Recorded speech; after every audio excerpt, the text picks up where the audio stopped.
في القلب مشاعر أخفيها قد أشرقت الشمس عليها عن خطط لم أعبأ فيها ستكون بأيامي فرقا فحياتي قبل الحلقات.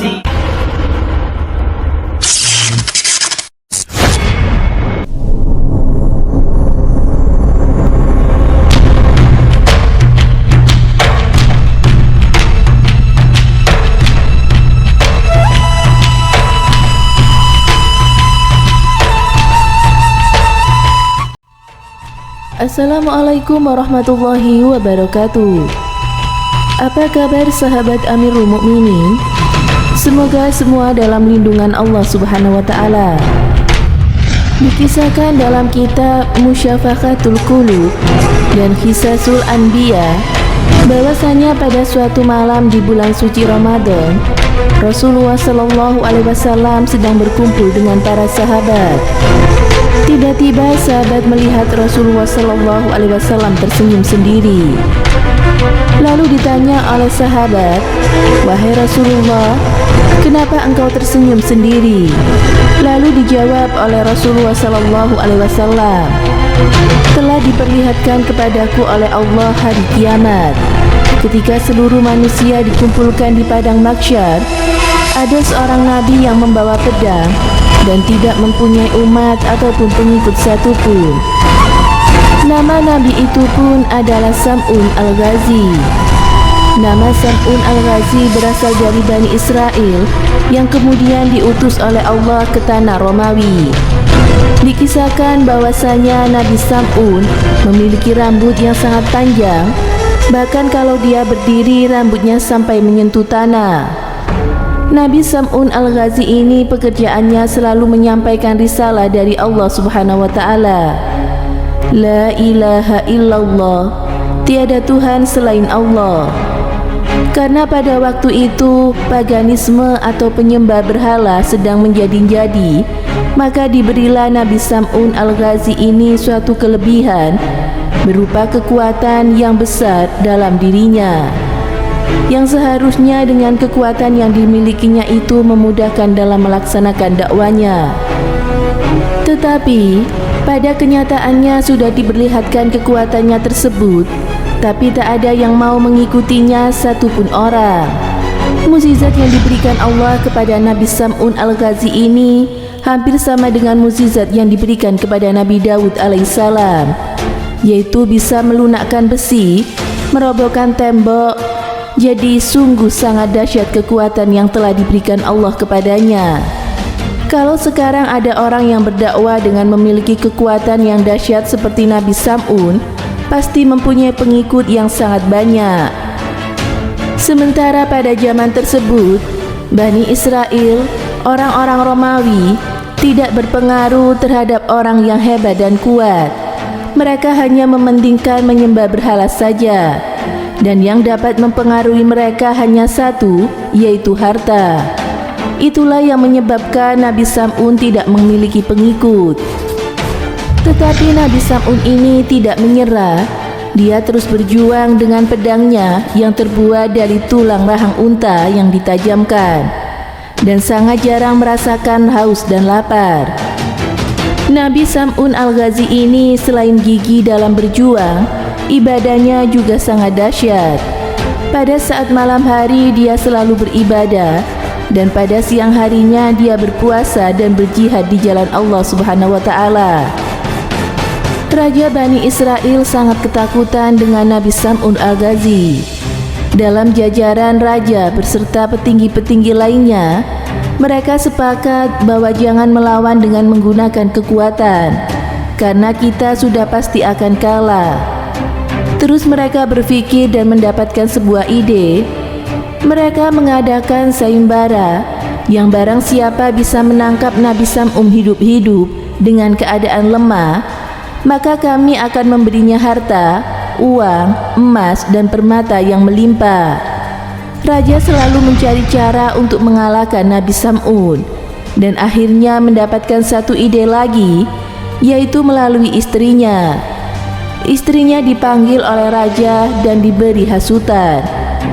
"Kamu sayang tidak kepada suamimu?" kata raja. "Sayang Raja," ujar sang istri.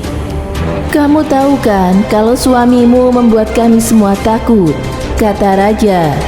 "Tahu Raja," jawabnya. "Aku ada tawaran untuk kamu. Jika kamu bisa tahu kelemahan suamimu dan berhasil membuatnya lemah, kami akan memberikanmu perhiasan, emas dan permata untukmu," kata raja. "Iya Raja, saya siap," jawab istri Sam'un. Lalu diberilah kepada istri Nabi Sam'un sebuah tali pengikat yang kuat. Pada malam pertama, istri Nabi Sam'un melihat Nabi Sam'un sedang sholat yang telah disyariatkan kepadanya dengan lama, sampai sang istri tersebut mengantuk sehingga tidak jadi mengikat suaminya, yaitu Nabi Sam'un. Lalu pada hari kedua, sang istri berhasil mengikat Nabi Sam'un. Saat Nabi Sam'un bangun dari tidurnya, dia terheran dan bertanya kepada istrinya, "Apakah engkau yang mengikat aku, wahai istriku?" "Aku hanya ingin menguji seberapa kuat engkau, wahai suamiku," jawab istrinya. Namun itu tidak membuahkan hasil. Keesokan harinya, diikat lagi Nabi Sam'un oleh istrinya dengan tali yang lebih kuat lagi. Namun tidak berhasil. Karena dengan semua itu tidak berhasil, maka dilakukan dengan jalan rayuan. Istri Nabi Sam'un merayu untuk memberitahukan apa yang dapat membuatnya lemah. Dan karena sayangnya Nabi Sam'un terhadap istrinya, maka diberitahukanlah kelemahannya kepada istrinya, bahwa kelemahannya adalah jika dia diikat dengan rambutnya, maka dia akan lemah. Keesokan harinya, istri Nabi Sam'un mengikatnya dengan ikatan 4 helai rambut di kedua tangan dan kaki Nabi Sam'un. Dan ternyata benar, Nabi Sam'un tidak bisa menghancurkan ikatan tersebut. Lalu dilaporkanlah kepada sang raja oleh istrinya, sehingga Nabi Sam'un dibawa ke istana raja dan diikat di tiang, dan disiksa atau dibunuh secara berlahan dengan cara memotong telinganya, mulutnya, kedua tangannya dan kedua kakinya. Lalu malaikat Jibril alaihissalam turun dan memberi pertanyaan kepada Nabi Sam'un, "Apa yang engkau minta, wahai Nabiullah?" Lalu Nabi Sam'un menjawab, "Saya ingin minta ampun atas kesalahan yang seharusnya tidak saya beritahu kepada siapapun termasuk istri saya, dan minta agar kekuatanku dikembalikan hingga saya dapat menggerakkan tiang istana ini." Seketika setelah kekuatan Nabi Sam'un dikembalikan oleh Allah Subhanahu wa Ta'ala, hancurlah tiang istana tersebut dan reruntuhannya menjatuhi masyarakat, raja dan termasuk istrinya, sehingga meninggal semua kecuali Nabi Sam'un. Lalu dikembalikannya kedua tangan dan kaki, mulut juga kedua telinganya. Dan Nabi Sam'un pun bersumpah akan memberantas kebatilan selama 1000 bulan tanpa henti. Setelah mendengar kisah Nabi Sam'un Al-Ghazi ini, para sahabat menangis terharu. Lalu bertanyalah sahabat kepada Rasulullah, "Wahai Rasulullah, sungguh besar sekali ganjaran yang dilakukan oleh Nabi Sam'un. Dia berjuang memberantas kebatilan selama 1000 bulan. Malamnya dia beribadah dan siangnya dia berpuasa dan berjihad. Sedangkan kami yang lemah ini tidak akan mampu melaksanakan ibadah seperti itu." Lalu turunlah malaikat Jibril dengan membawa surat Al-Qadar yang artinya, "Sungguh kami telah menurunkannya Al-Quran pada malam Lailatul Qadar. Dan tahukah kamu apakah malam kemuliaan itu? Malam kemuliaan itu lebih baik daripada 1000 bulan. Pada malam itu turun para malaikat dan ruh atau malaikat Jibril yang diizinkan Tuhannya untuk mengatur semua urusan. Sejahteralah malam itu sampai terbit fajar." Kata Rasulullah SAW, "Barulah pada malam Lailatul Qadar ini kalian hanya mengamalkan 1 malam dan mendapatkan malam Lailatul Qadar itu. maka kamu akan mendapatkan lebih daripada Nabi Sam'un Al-Ghazi.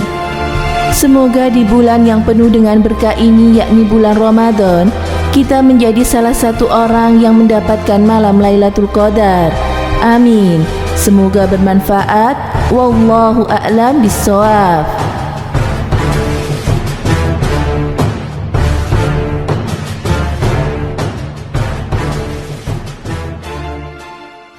Assalamualaikum warahmatullahi wabarakatuh. Pemirsa Amirul Mukminin yang dirahmati Allah Subhanahu wa taala.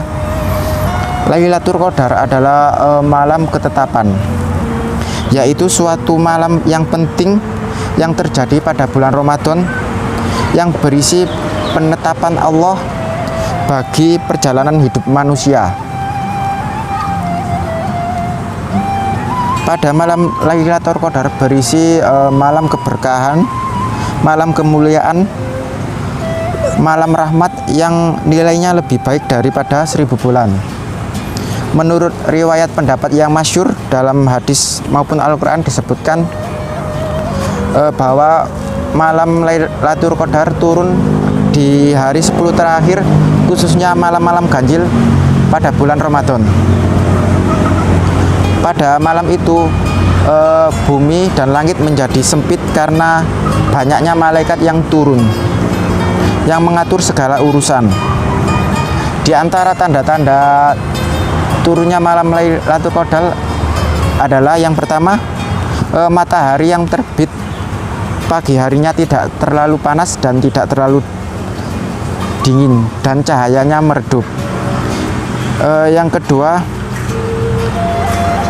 malam hari tampak terang, tidak mendung dan tidak panas maupun dingin. Yang ketiga, pada saat beribadah malam merasakan nikmat yang lebih banyak daripada malam-malam sebelumnya. Yang keempat, angin berhembus dengan lembut. Yang kelima, diperlihatkan dalam mimpi orang muslim. Rasulullah SAW apabila bulan Ramadan tinggal 10 hari yang akhir, beliau segera menyuruh keluarganya untuk mengencangkan ikat pinggangnya.